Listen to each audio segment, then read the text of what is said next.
ಹೊಡಿತೀನಿ ನೋಡು, ಈಗ ನಾನು ಹೊಡಿತೀನಿ ನೋಡು.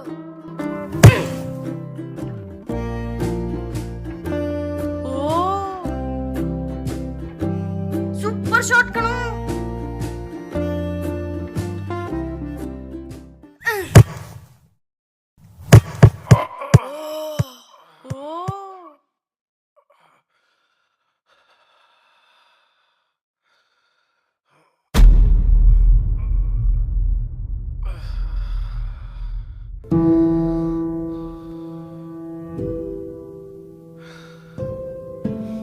ಸಾರಿ ತಾತ.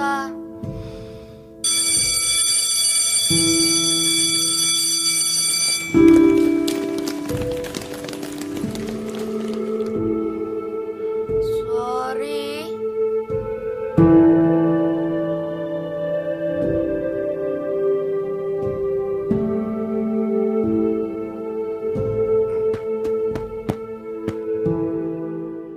ನಿನ್ನ ಫ್ರೆಂಡ್ಸ್ ಎಲ್ಲ ಕ್ಲಾಸ್ ಒಳಗಡೆ ಓಡೋದ್ರು, ಆದ್ರೆ ನೀನ್ ಯಾಕೆ ಹೋಗ್ಲಿಲ್ಲ? ನಾನು ತಪ್ಪು ಮಾಡಿದ್ದೇನಲ್ಲ, ಅದಕ್ಕೆ ನೀವು ಕ್ಷಮಿಸೋವರೆಗೂ ನಾನು ಒಳಗಡೆ ಹೋಗೋದಿಲ್ಲ.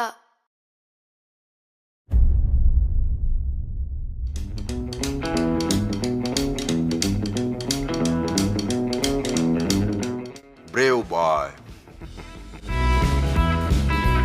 ತಗೋ ಕ್ಯಾಚ್, ಹೋಗು. ನನ್ನ ಕ್ಷಮಿಸಿದ್ರಾ? ಮತ್ತೆ ಬಾಲ್ ಕೊಟ್ನಲ್ಲ. ನೀವು ಕ್ಷಮಿಸಿದ್ದೀನಿ ಅಂತ ಹೇಳಿಲ್ವಲ್ಲ.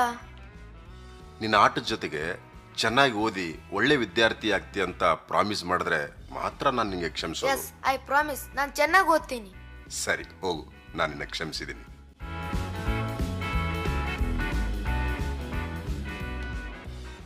ಇವತ್ತು 1 ಗಂಟೆಗೆ DC ಅವರು ನಮ್ಮ ಸ್ಕೂಲ್ ವಿಸಿಟಿಗೆ ಬರ್ತಾ ಇದ್ದಾರೆ. ಕಾನ್ಫರೆನ್ಸ್ ರೂಮ್ನಲ್ಲಿ ಎಲ್ಲ ರೆಡಿ ಇದೆ ಅಲ್ವಾ? Yes madam, it's all ready. ಏ ತಮ್ಮ, ಇಲ್ಲಿ ಪ್ರಿನ್ಸಿಪಲ್ ರೂಮ್ ಎಲ್ಲಿದೆಯಪ್ಪ? ಅಲ್ಲಿ ಮುಂದೆ ಹೋಗಿ ರೆಡಿ ತಗೊಳ್ಳಿ ಸರ್. ಸರಿ, ಥ್ಯಾಂಕ್ಸ್ ಅಪ್ಪ. ನಾನೇ ಹೋಗಿ ವೆಲ್ಕಮ್ ಮಾಡಿ ಅವರನ್ನ ಕಾನ್ಫರೆನ್ಸ್ ರೂಮಿಗೆ ಕರ್ಕೊಂಡು ಬರ್ತೀನಿ. ಬಟ್ 12:50 ಒಳಗೆ ನಮ್ಮೆಲ್ಲ ಸ್ಟಾಫ್ ಕಾನ್ಫರೆನ್ಸ್ ರೂಮ್ನೊಳಗೆ ಬರೋದಕ್ಕೆ ಹೇಳಿ. Okay madam. Any other doubts? No, madam. You can leave now. Okay, Thank you, madam. ನಮಸ್ತೆ ಮೇಡಮ್. ನಮಸ್ತೆ. How are you madam? I am fine. Take your seat. ಹೇಳಿ, ಏನಾಗಬೇಕಾಗಿತ್ತು? 10th class B section Deepak Kumar ಇದಾನಲ್ಲ, ಅವನು grandfather madam. ನಾನು okay. ಅದೇ madam, ನನ್ನ ಮೊಮ್ಮಗನ ಫೀಸ್ ಕಟ್ಟಿಲ್ಲ ಅಂತ ಹೇಳಿ ಅವನನ್ನ ಕ್ಲಾಸಲ್ಲಿ ಸೇರಿಸಿಲ್ವಂತೆ. ಅದಕ್ಕೆ ನಾನು ನಿಮ್ಮನ್ನ ಭೇಟಿಯಾಗಿ ಮಾತಾಡ್ಸೋಣ ಅಂತ ಬಂದೆ. Wait, let me check.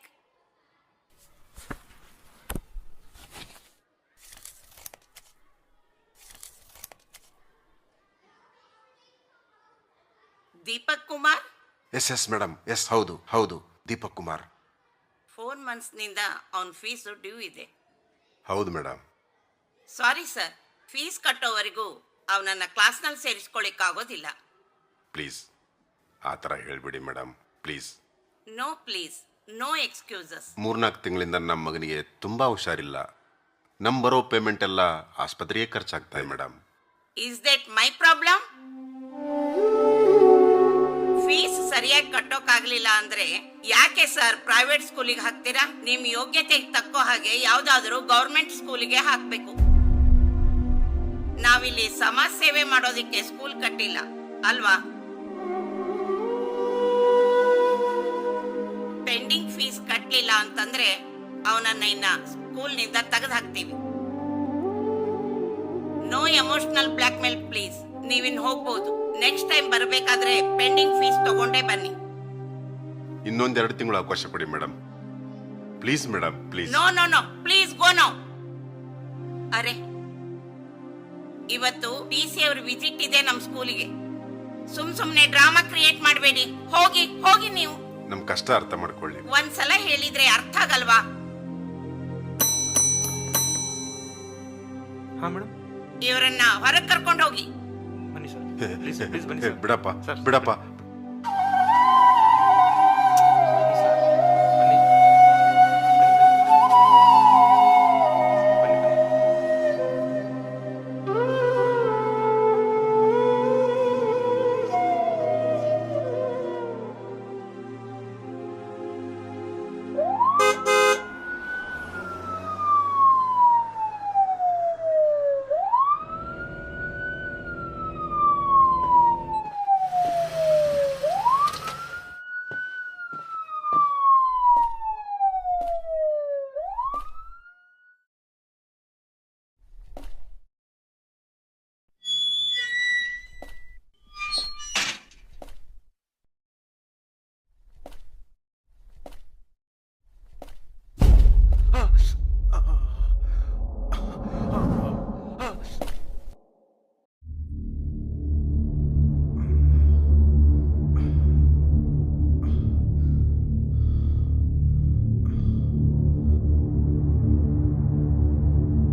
ನಮಸ್ಕಾರ ಸರ್.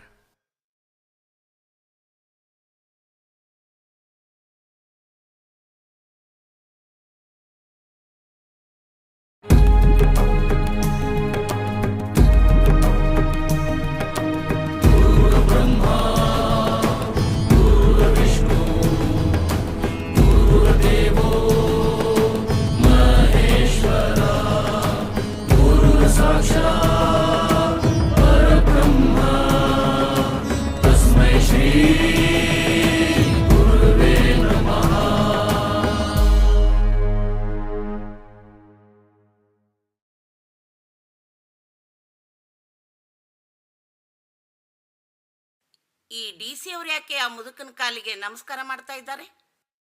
ಸರ್, ಗುರುತು ಸಿಗ್ತಾ ನಾನು ಯಾರಿದ್ದೀನಿ ಅಂತ? ನಾನು ನಿಮ್ಮ ಸ್ಟೂಡೆಂಟ್ ಸರ್. ಕೆಲವು ವರ್ಷಗಳ ಹಿಂದೆ ತಾವು ಕಲಬುರಗಿ ಶಾಲೆಯಲ್ಲಿ ಪ್ರಿನ್ಸಿಪಲ್ ಆಗಿದ್ರಿ ಅಲ್ವಾ?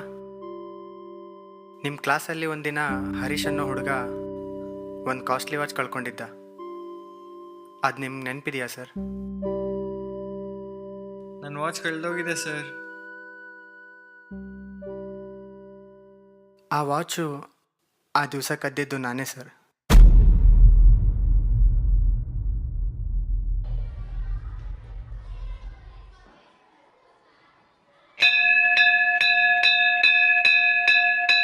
ನಮ್ಮ ಡ್ಯಾಡಿ ಹೊಸ ವಾಚ್ ತಂದಿದ್ದಾರೆ. ಎಷ್ಟು ಚೆನ್ನಾಗಿದೆ ಗೊತ್ತಾ?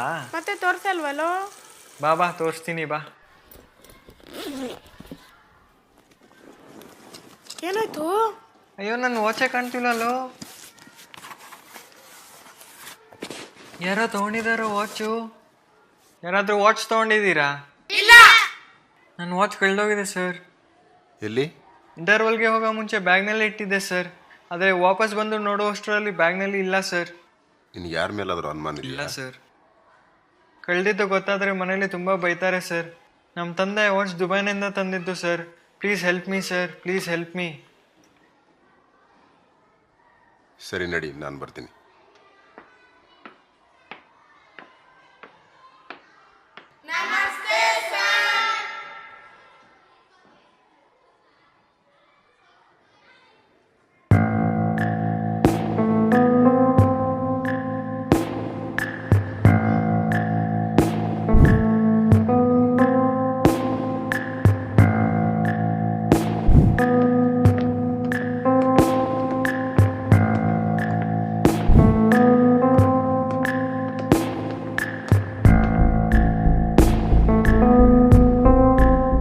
ಇಲ್ಲಿ ನೋಡೋ, ಈ ಬ್ಲ್ಯಾಕ್ ಪಟ್ಟಿನ ಎಲ್ರಿಗೂ ಒಂದೊಂದು ಕೊಡು.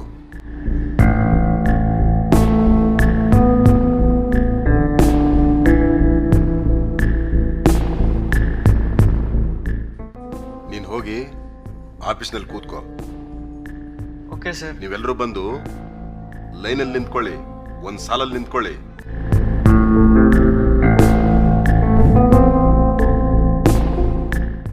ಎಲ್ಲರೂ ನಿಮ್ಮ ಕಣ್ಣಿಗೆ ಬಟ್ಟೆ ಕಟ್ಕೊಳ್ಳಿ.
ವಾಚ್.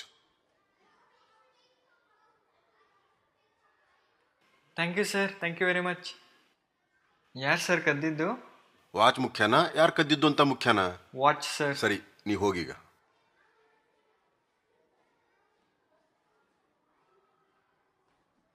ಏ ವಾಚ್ ಯಾರೋ ಕದ್ದಿದ್ದು?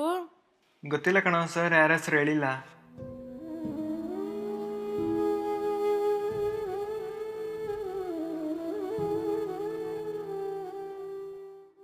ಎಷ್ಟು ಒಳ್ಳೆಯವರು ನಮ್ಮ ಗುರುಗಳು. ತಮ್ಮ ಸ್ಟೂಡೆಂಟ್ ಮರ್ಯಾದೆ ಹಾಳು ಮಾಡಬಾರ್ದು ಅಂತ ವಾಚ್ ಕದ್ದಿದ್ದು ನಾನೇ ಅಂತ ಯಾರಿಗೂ ಹೇಳಿಲ್ಲ. ಅವತ್ತೇ ನಾನು ಡಿಸೈಡ್ ಮಾಡಿದೆ ಸರ್, ನಾನು ಮಾಡಿದ ತಪ್ಪನ್ನು ತಿದ್ಕೊಂಡು ಇನ್ನು ಮುಂದೆ ಚೆನ್ನಾಗಿ ಓದ್ತೀನಿ, ಒಳ್ಳೆ ವ್ಯಕ್ತಿಯಾಗಿ ಬೆಳಿತೀನಿ, ನನ್ನ ಗುರುಗಳು ಮೆಚ್ಚುವ ಒಳ್ಳೆ ವಿದ್ಯಾರ್ಥಿ ಆಗ್ತೀನಿ ಅಂತ. ಆವತ್ತಿಂದಾನೇ ಹಗಲು ರಾತ್ರಿ ಕಷ್ಟಪಟ್ಟು ಓದೋದಕ್ಕೆ ಶುರು ಮಾಡಿದೆ ಸರ್. ಕಾಲೇಜ್ ಮುಗಿದ ಮೇಲೆ IAS ಎಕ್ಸಾಮ್ ಬರೆದೆ.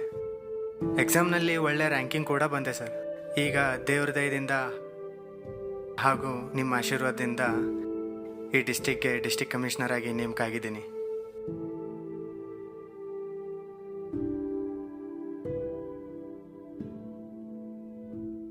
ಆ ವಾಚ್ ಕದ್ದಿದ್ದು ನೀನೇ ಅಂತ ನನಗೆ ಇಲ್ಲಿವರೆಗೂ ಗೊತ್ತೇ ಇರಲಿಲ್ಲ. ಅಂದರೆ ಸರ್, ಚಿಕ್ಕ ವಯಸ್ಸಿನಲ್ಲಿ ಎಲ್ಲರೂ ತಪ್ಪು ಮಾಡ್ತಾರೆ. ಅದೇ ತಪ್ಪನ್ನ ನಾವು ಅವರನ್ನ ಅವಮಾನ ಆಗೋ ಥರ ಬಿಂಬಿಸಿದಾಗ ಆ ನೋವು ಅವರ ಮನಸ್ಸಿನಲ್ಲಿ ಗಾಢವಾಗಿ ಮೂಡುತ್ತೆ. ಅದು ಅವರನ್ನ ತಪ್ಪುದಾರಿಗೂ ಎಳಿಬಹುದು. ನನ್ನ ಯಾವ ವಿದ್ಯಾರ್ಥಿಯೂ ಕೂಡ ಬೇರೊಬ್ಬರ ದೃಷ್ಟಿಯಲ್ಲಿ ಕೀಳಾಗೋದು ನನಗೆ ಇಷ್ಟ ಇರಲಿಲ್ಲ. ಅದಕ್ಕಾಗಿ ಆ ದಿನ ಎಲ್ಲರ ಕಣ್ಣಿಗೆ ಬಟ್ಟೆ ಕಟ್ಟಿದೆ. ಜೊತೆಗೆ ಆವತ್ತು ನಾನು ಕೂಡ ನನ್ನ ಕಣ್ಣಿಗೆ ಬಟ್ಟೆ ಕಟ್ಕೊಂಡಿದ್ದೆ.